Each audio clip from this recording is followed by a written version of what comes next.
Hey everybody, welcome back to Oscar's Old Gauge Trains. So I basically want to make a quick tutorial on how I do my sidewalks. I keep getting a lot of questions and or compliments like I did with my rock formations. So I wanted to show you kind of what I do to get my sidewalks to turn out the way that they do. I take a piece of 1/8 inch hardboard, specifically the kind that has the little perforations on the back like that. That makes it a lot easier for me to use the caulk that you see to glue it down to the surface. But essentially what I do is I take the joint compound that's used for sheetrock and apply it over the top of the hardboard so that I'll have something to kind of carve whatever it is, whether it's the joints or cracks, whatever type of detail into my sidewalks. So what I'll do is I'll go ahead and stop the video at this time and apply the first layer of joint compound so we can move forward. Well, as you can see, I've applied the joint compound to the board using the knife on the boards. And as you can see, the board curled up some, and it's totally natural for this to happen. Once it actually dries, the board will get some flatness again. Not to worry though. That's why we're using the caulk as the glue to kind of glue this down at a later process. I'm going to zoom in here now so you can see the detail. This texture is exactly what you want. It's going to provide irregular patterns later so you can do some sanding and carve in your expansion joints and some crack details if you like, which will give you more of a concrete look. Let's let this dry and kind of come back a little bit later on in the process. So the next step is to sand things down a bit, but let's take a look at the details before we do any sanding. See all that detail? That's exactly what you want. I generally use 100 grit. If you're not comfortable doing that, you can use something closer to 400 where it will slowly take it off, but I like to get that surface off really good and then kind of move forward. Can you see that I've got some tools there? The first of which is this file in which I use to put the expansion joints on. Hang on here. Let me see if we can get this to focus right. There you go. Yep, just a basic hobby file.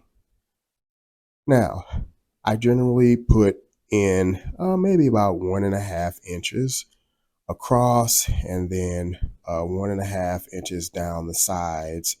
That's as close to O scale as possible. So once you put those expansion joints in there, every 1.5 inches, it'll come out just right. So let's go ahead and sand things down now. Well, as you can see, I've sanded things down and we've got those expansion joints in place. Looks pretty good so far. So let's take a closer look. Look how that sidewalk texture came out and the expansion joints, they all look great. Looks really good in my opinion. Tell me what you guys think. I can't wait to get the color and the weathering in place so you can see kind of what the finished product looks like. So let's go ahead and move forward to the next step. Okay guys, as you can see, I was able to get the gray color in place. I like to use a wash for a couple different reasons, but let's take a look at the color I use. I use a color called wet cement, and then like I said, I create a wash, and I generally use the wash on the sidewalks because it allows me to do a couple different things.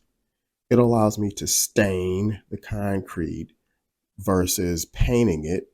Um, a lot of times you'll get some loose bristles in your paint.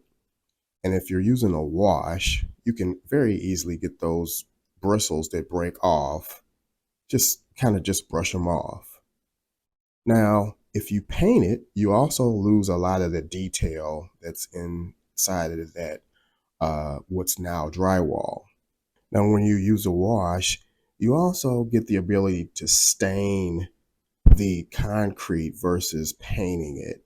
It allows it to soak in, and you won't lose this detail that you see there. If you like to put characters down like I do, figures, when you glue those figures down to the concrete, and if you accidentally knock them loose, it won't pull the paint up because you've actually stained it with a wash versus actually painting it down. That all you want to keep all those type of things into consideration when moving forward. So let's go ahead and move to the weathering process.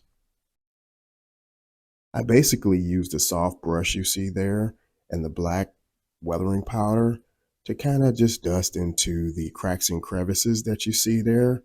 Things came out pretty good. Let's go ahead and get this over to the layout.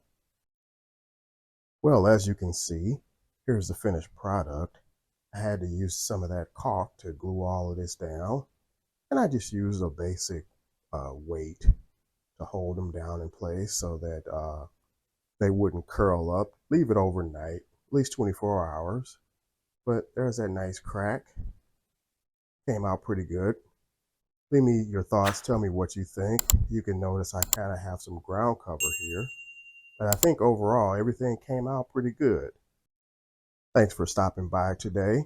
And I hope this tutorial will help you in any way possible, give you the courage to accomplish it yourself.